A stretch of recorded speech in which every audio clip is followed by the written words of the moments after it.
xafladda xiritaanka koobka kubadda cagta oo bishii Ramadaan ka socday degmada Dila isla markaana u dhaxeeyay kooxaha kala duwan ee ka dhisan degmada Dila ayaa abaalmarino la guddoonsiiyay kooxihii kaalmaha koobaad iyo labaad ka galay tartankaasi. xafladan abaalmarinooyinka lagu guddoonsiinayay kooxahani oo ahayd mid sare loo soo agaasimay ayaa lagu qabtay hoolka guriga martida ee degmada Dila. munaasabadan ayaa waxaa ka soo qayb galay agaasimaha shirkadda casriga isgaarsiinta Somtel ee gobolka Awdal Mudane Cabdiqani Cali Xasan oo isagu horay kaalin mugla uga qayb qaatay qabsoomidda koobkani. sidoo kale waxaa iyagu madashaasi goobjoog ka ahaa qaar ka mid ah qurba joogta u dhalatay deegaanka degmada Dila oo ay ka mid ahaayeen Marwo Bushra Daahir Daawud iyo Maxamed Ibrahim oo iyagu ka mid ah shakhsiyaadka sida weyn uga qayb qaata horumarinta deegaanka degmada Dila. maamulka Somtel iyo Daabshiil oo mar walba la garab jooga waxaa soo qabsoomay tartan bishii Ramadaan sidii uu inoo taabtay walaalkeen waxaa qaaday Somtel Daabshiil la kaalintii labaad ay gashay. marka waxaan leeyahay wad maasantiin mar walba wad garab joogtiin imigana abaalmarin baa jirtay tartan baa la qabtay shalay daraad la isku soo reebay oo inta isqaybiyeen afar kooxood laga dhigay laba haray ka badan abaalmarino fara badan iyo waxqabad fara badan inuu waan naga sugaynaa gaar ahaan Somtel iyo qurbajoogta dhammaan waxaan leeyahay كل يوم كنا هالك سيدة يا مشاري كم أسنت هي حقبة كان نقطتين أنت هي كبدنا والجسوين أصلا ما أنت أنا شوفنا حفلة دي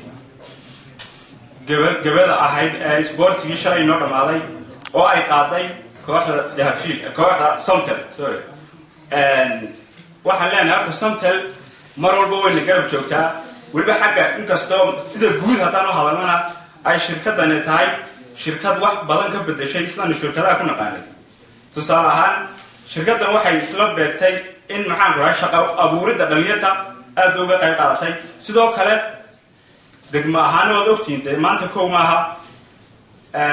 waxaan kaloo la hadlayaa qurba joogta degmada Dila war waxaan leenahay waxa loo xaddi ka haynaa ma jirto hadaan nahay dhalinyarta sportiga anoo ku hadlaya magaca dhalinyarta sportiga Somtel adeega 3G maanta inteena inaan Somtel sida min ugu jira adeega 3G na waan isticmaalaa 4G na waa kan Cabdiqani gudoomiye Somtel gobolka nala joogo waan ka sugaynaa 4G na halka badan maayo dhammaan salaamaya batasharafta anigoo garanaysa ka hadlaya magaca qurba joogta marka hore salaamaya dhammaan ka soo qayb galayaasha oo ugu horeeyaan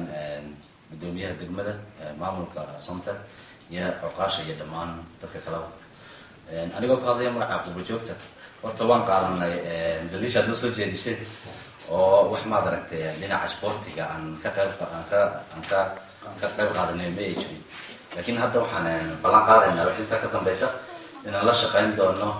Somtel aanan ka maaragtay fududeyn doono hawsha faraha badan leh ee ay hayaan degmada waxa kaloo aan garanayay aad u taageeraya kooxdan ku guuleysatay koobkii loo qabtay degmada Somtel iyo kooxda labaad sidoo kale Daabshiil runtii aad baan ugu faraxsanahay hawshan la inii qabtay ama dadaalka aad samayseen runtii dhalinyarta waan ognahay meel walbaabay maanta qaadayaan nacam tahriib iyo waxa ay dhex galeen laakiin iniga aad waxaan ugu faraxsanahay maanta warjoogiina iyo farxadda aad usoo jeediseen magaaladeena ciyaartiina wanaagsan iyo sida hobby la inigu hayo inuu hore la inii sii qaado waxna la inila qabto runtii Somtel aad baan ugu mahadnaqaynaa alxamdulillaah waad halka inii soo gaarsiisay mahadadina waad sheegteen runtii maanta ay ugu horeysa ciyaartan ka soo qayb galo wax qabadkiina la inii fidinaayo haddaan nahay inagoo ka soo jeeda magaaladan runtii waxaan naga caawin karnaa anoo la hoos tagaya dhalinyarteena ka soo jeeda wax baratay shaqaysa inuu wax inila qaban doono joogta dhalinyarada wanaagsantii waxay waad fiicantiin waa Somtel iyo Daabshiil way maadsan sababtoo ah dhalinyarada tahriibta ee inaga tahriibka loo wada maadaama tahriib loo wada dhaqay maadaama ay u jeediyeen dhinacii kale in laga wada qayb galo oo laga wada dadaalo waa wax loo baahan yahay haddaan halkaa iga tiraahdo Somtel iyo Daabshiil oo Somtel way isku taystaan dadaal badanna way wadaa laakiin waxa ka hoos jirta Daabshiil daabshiil runtii dhaliil badan anagu aanu leenahay oo degmo ahaan aniga waxay ka qabatay dee laga siisan maayo maanta waxaan wax siinaa muxuu ahaa ciyaartooy yani ayaan iswaxsiinaa dee waxaan ka qaadan karna anagu ma haatan degmada nahay sababtaa dee somaliland wax badan bay siisaa daabshiil waana shirkad adkaatay oo dee caama somaliland oo dhan wax bay siisaa laakiin degmada dilaa wax uma siiso runta marka laga hadlayo waxaan leenahay wada degmada waxay ka mid tahay muxuu ahaa somaliland bay ka mid tahay de waa ina iyadana waxay xaq u leedahay siisaa yaan daabshiil leenahay iyada shirkadaha kale iyadana wadanka degmadaas kamid ay kamid tahay muxuu ahaa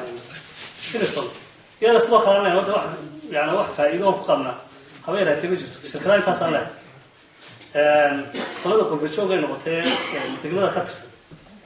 waxaan leeyahay dee waxa weeye maanta horta waad mahadsantihiin intaa maanta aan hoos joogna hawsheeda idinka ah iyada oo horta xafladdu aad baan usoo hambalyeynayna shirkadda somtel oo macnaha xafladdan inoo soo qabanqaabisay maanta tiyo guddoomin markuu joogo waxa weeyaan goorgaban markeedka aadanaga anu hadalka maanta waa laigi leeyahay waxaan kusoo dhaweynayaa anu guddoomiyahayga anigoo aada ugu mahad celinaya degma ahaan أولاً واحد سلام يا دنيا مدة لا مدة عبد الحاج واحد كمان سلام يا كان عصر من تحت الاسماء شيخ سلام وزراء والبنشوت هنا يوم لما عن وقت قبلنا إلى السعودية لما عن كل بيدا كعياري لا قالها لابد الجنود صوب بحيفين يا أصحاب الأهل مع سنتين والسلام عليكم ورحمة الله وبركاته horta marka ugu horeysa waa in horta markasta hamigeyga waxay inaan dhiirigelino oo aan garab istaagno dhalinyarta si aan dhalinyarta looga jeediyo waxyaabaha muqaadaraadka tahriibka iyo dhibaatooyinka kale looga jeediyo oo waqtiyada ay jaamiska ka leeyihiin inay waxbarashada fasaxa ka yihiin ay ku dadaalaan oo sportska ciyaaraan hadhow toban sportskuna faa'iidooyin badan buu leeyahay dhinaca caafimaadna faa'iido leeyahay dhinaca waxbarashada faa'iido ayuu leeyahay qofka bini'aadamka marka mar kastaba waxaan anagu aan u taaganahay inaan garab istaagno guud ahaan dhalinyarada degmada dila iyo dhammaan gobolkaba iyadoo maanta ay nala joogaan qurbajoog ka qayb qaadatay maanta xafladani oo qaybteeda ka qaadatay intan in ka badan insha allah inii ballan qaadi doona inii qaban doona aada iyo aad bay u mahadsanyihiin idiguna aad baad u mahadsantihiin waxaan kaloon aada u mahad celinayaa dhammaan 6 tiim ee ciyaaraya xilligii rabadaanta koobka intii hadhaya intii soo baxday aad baad u mahadsantihiin waxaan si gaar ah u dadaali lahaa mar kasta tiimanka kubadda ciyaaraya qaarna way guulaystaan qaarna waa laga guulaystaa marka inaad mar kastaba saaxiibadeena kale aad u hafaysiin guushu maaha mid qofku la dhalatay oo mar kasta guulaysta qofkaas se laakiin marna waad guulaysanaysaa marna waad guuldaraysanaysaa marka waxaan leedahay mar kasta waxa baryeeya haynala wadaagaan farxadda guuladana la wadaaga kubadda markaad ciyaaraysiina dhexdiina si saaxiibtinimo u ciyaara kolley ama aad unbaa badin ama saaxiibkaan baa badin markastana waan garab taagana anagu waxaan markasta aan ballan qaadanaa inaan intan ka badan ka saaidin doono oo aan keeni doono anagoo Somtel ama daabshiil group aad aragtiin inay macaamiisha ay dila ku leedahay yar tahay haddana hadday macaamiishu intaa kasii bataan waxaa laga yaabaa inaan waxqabadkayga sii bilaabi doono haddii ilaaha idhahdo aad baan usii bilaabi doonaa waxaa kaloon ismaan oo ka dhawaajiyay daabshiil waa runtii waana fariin weyn cad taasina aan gaarsiin doono maamulka daabshiil group saayibal degmada dila hoos u eegaan waxna la qabtaan sida degmooyin kale wax looga qabanayo aad iyo aad u mahadsantihiin aadna waan idiin soo dhaweynaa asalaamu calaykum heer gobol iyo heer degmada waxaan salaamaya cuqaasha ganacsatada qurbajoogta dhalinyarta isboortiga dhammaantiinba waxaan ku salaamayaa salaata islaamka assalaamu calaykum waraxmatullahi wabarakaatu waxaan aada iyo aada u horumariyeynayaa shirkadda Somtel ee soo qabanqaabisay usoo qabanqaabisay carruurta kuurkani maanta aan soo afjarayno waxaan leeyahay hambalyo aad baan idinku hambalyeynayaa sida quruxda badan le aad carruurta degmada goor walba u barbar taagan tihiin taas oo inagu waajiba siaan carruurtayna uga badbaadino tahriibta iyo waxyaabaha dhaqan xumada ah sida jaadka iyo waxyaabaha la midka waa inagu waajiba carruurtaynu inaan goor walba barbar taagnaano oo aan ka mashquulino waxyaabaha xun waan idinku hambalyeynayaa sida quruxda badan le goor walba u barbar taagan tihiin shirkadda Somtel waa shirkad kulley degmada si fiican uga howlgasha kulley waxaan ka codsanaynaa waxyaabo badan sida aantaynadii in ay ka taagto magaalada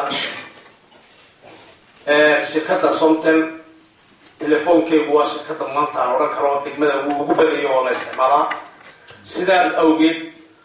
waxaan rabnaa inay ka taagaan aantaynadii degmada si ay dhalinyartu u hesho adeegyada casriga ah ee adduunka laga isticmaalo intaana waxaan ku welinayaa shirkadaha kale la midkaana waxaan leeyahay waa ku soo dhiirada degmada sidaad carruurta wax ugu qaban lahaydeen koobkani ayaa intii uu socday waxaa kaalinta koowaad ku guulaysatay kooxda ku ciyaaraysa magaca shirkadda Somtel halka kaalinta labaadna ay ku guulaysatay kooxda ku ciyaaraysa magaca shirkadda Daabshiil Cabdilcasiis Cabdilaahi shabakada caalamiga ee Boorama News magaalada